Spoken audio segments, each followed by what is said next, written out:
estudar a Contra-Reforma. O que foi a Contra-Reforma? Como vimos, a Igreja Católica era a instituição mais representativa do cristianismo. Só havia Igreja Católica até Martinho Lutero. Obviamente, a Igreja Católica não ficou parada, ela ensaiou responder às críticas feitas pelos reformadores, como Martinho Lutero, João Calvino, entre outros. A ameaça do protestantismo forçou a Igreja Católica a instituir reformas, a melhorar a maneira como ela se relaciona com seus fiéis e resolver e melhorar o que havia de equivocado, de ruim. Quem vai iniciar essa grande reforma será Santo Inácio de Loyola, nascido em 1491 e morto em 1556, ele era um soldado que vai se converter e vai se tornar esse líder da Companhia de Jesus, que vai ser fundada em 1534 pelo próprio Santo Inácio de Loyola. A Companhia de Jesus vai ser conhecida como a grande espinha dorsal da resposta católica aos protestantes. A Companhia de Jesus vai formar os jesuítas, que combinavam a tradicional disciplina monástica com a dedicação ao ensino e a ênfase no poder da pregação, ambos visando trazer os conversos de volta para a igreja, para instruir as pessoas para que não caíssem nos erros protestantes. A Companhia de Jesus iria, de fato, exercer uma influência mais abrangente em todos os aspectos da cultura e imprimir seu caráter em todo o período. A Alta Idade Média e o período carolíngio foi a grande era dos monges do Ocidente, quando as abadias beneditinas eram o centro da cultura e da educação.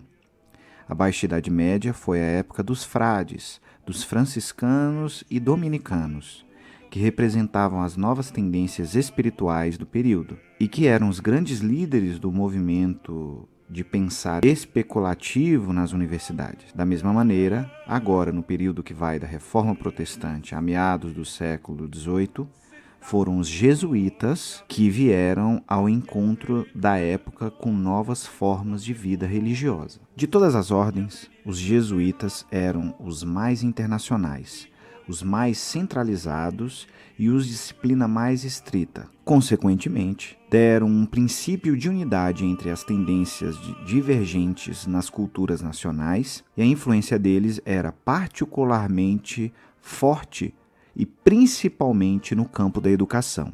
Enquanto as universidades europeias se encontravam em um estado decadente, os jesuítas tiveram êxito ao suprir as necessidades da época na educação superior, e as suas faculdades ofereceram um tipo de educação clássica e religiosa uniforme, de uma ponta a outra da Europa.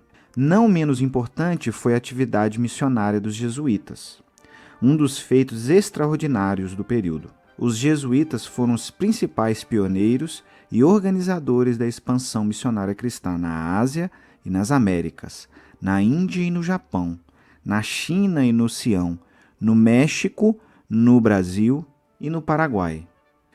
Outro grande acontecimento que marca a resposta católica aos protestantes na Contra-Reforma foi o Concílio de Trento. O Concílio de Trento expurgou a Igreja e deu-lhe clareza doutrinária em questões como o papel da fé, das boas obras, na obtenção da salvação. Qualquer concessão ao protestantismo foi rejeitada. O Concílio de Trento ofereceu condições para a Igreja recobrar as forças da ortodoxia que estavam dispersas e desorganizadas e conferia uma base sólida de dogma e disciplina, a partir do qual novos avanços poderiam ser realizados. Acima de tudo, trouxe todo o peso da autoridade para reprimir os abusos facilmente notados que causaram a ruptura do governo eclesiástico. A ausência dos bispos e pastores dos locais em que deveriam exercer suas funções, o pluralismo ou a acumulação de benefícios, a negligência para com a oração e o descuido com a educação clerical e muitos outros.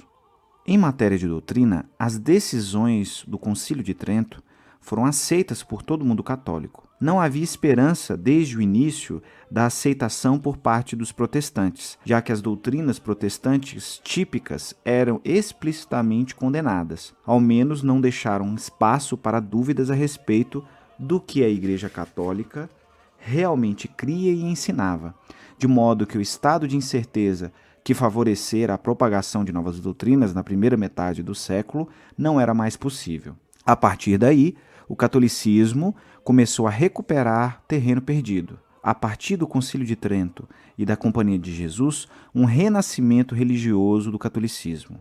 A renovação da pregação, da catequese e o cultivo da vida espiritual, implementados sobretudo pelos jesuítas e pelas novas ordens, tais como os frades franciscanos reformados, conhecidos como capuchinhos, apresentou uma nova revigorar do catolicismo em toda a Europa. Em segundo lugar, ocorreu a restauração da educação do clero, segundo os decretos do Concílio de Trento, a respeito dos seminários, e a nova educação secundária católica representada pelos clérigos jesuítas, que exerceram influência ampla e profunda na sociedade secular. Em terceiro lugar, teve lugar a igual renovação dos estudos superiores, tanto em filosofia como em teologia e história.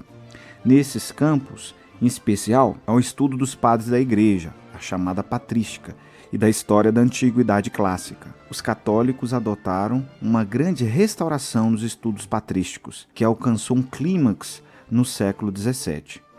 Por fim, em um nível espiritual ainda mais profundo, aconteceu o grande reflorescimento místico que se originara na Espanha do século XVI.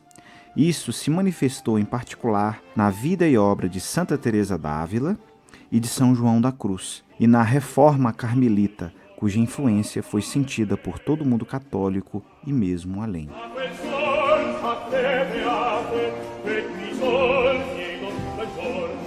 Ecco pure che la